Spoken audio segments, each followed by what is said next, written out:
Jangan lupa tonton, subscribe, like, and share.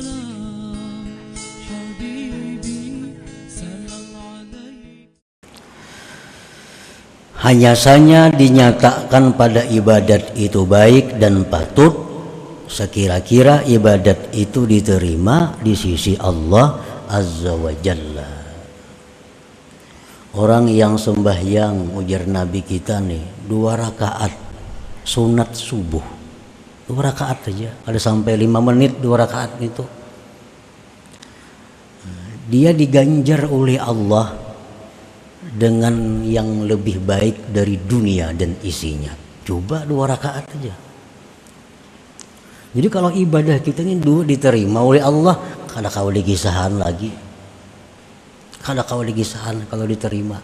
2 rakaat saja ibadah kita diterima oleh Allah, lebih baik dari dunia dan isinya, balasan yang akan diberikan Allah di akhirat kaina. Rasulullah SAW bersabda, orang yang berzikir dengan zikir yang panjang, la ilaha illallah, dihapus dosa 4.000.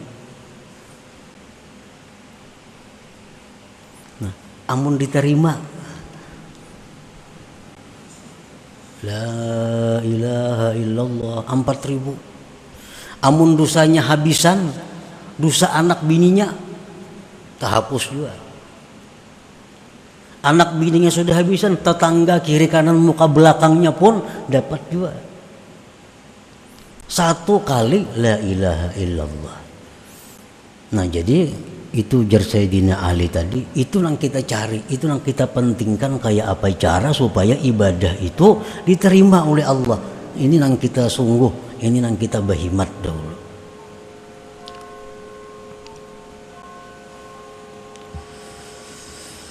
Wadzalika bitawakkuril ikhlas wa huduril qalbi wassafa minal ujubi warriya wa ghairiha minal afat.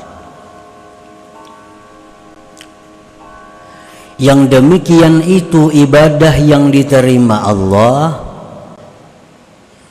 dengan sempurna ikhlas. Ikhlas. Dan lagi hati yang hadir. Baik hadis, baik perkataan sahabat, para ulama, jelas bahwa Allah tidak menerima ibadah min qalbin lahin, dari hati yang lalai. Jelas. Allah tidak menerima ibadah min qalbin lahin, dari hati yang lalai.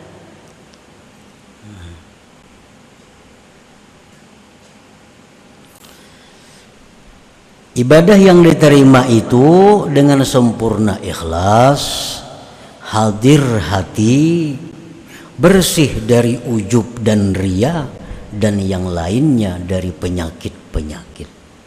Nah, itu.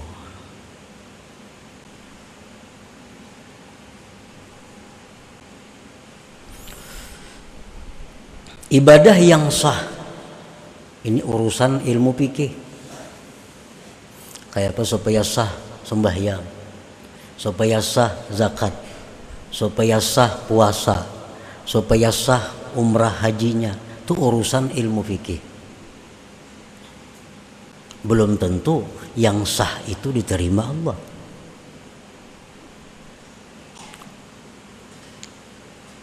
Apabila ibadah itu diterima Allah, itu sudah pasti sah, sudah pasti sah.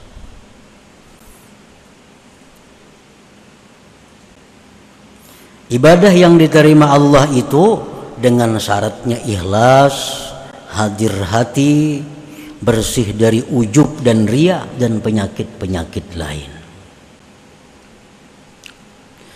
Ghaira anna hadhihi sifat yata'assaru wujuduha illa bihusnil ahwal.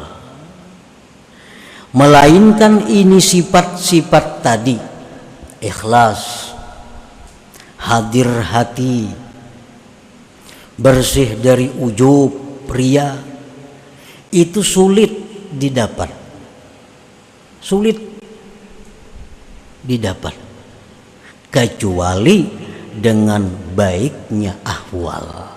Nah, dengan baiknya keadaan-keadaan. Maksudnya keadaan-keadaan itu apa? Ahwal dalam istilah orang-orang tasawuf itu apa? Kamahabbatillahi ta'ala, seperti cinta kepada Allah, wasyauqi ilaih, rindu kepada Allah, wal haibati minhu, segan takut daripada Allah. Nah, kalau kita ini cinta kepada Allah, rindu kepada Allah, takut daripada Allah, maka ikhlas, hadir hati, nyaman, kadang alih mencari. Mun kita nih cinta kepada Allah, rindu kepada Allah, takut kepada Allah, mencari ikhlas itu nyaman, mencari hadir hati itu mudah. Nah, makanya tadi ikhlas hadir hati itu kada akan bisa kalau kada baik keadaan. Maksudnya baik keadaan itu adalah cinta kepada Allah, rindu kepada Allah, takut daripada Allah. Nah, wa husnul ahwal, baiknya keadaan tadi, cinta kepada Allah, rindu kepada Allah, takut daripada Allah, ba'da tahaqquq bisairil maqamat, itu didapat sesudah kita menjalani atau menduduki makam-makam dalam agama. Nah, makam-makam dalam agama itu contohnya kataubati, seperti tobat, wal wara'i, wara, waz zuhdi, zuhud. Ini makam-makam yang kita mesti lalui.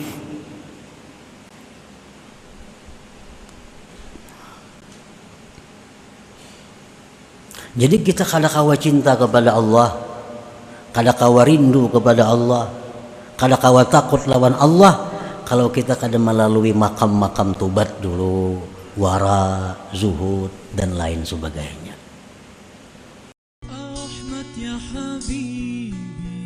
Jangan lupa tonton, subscribe, like, and share.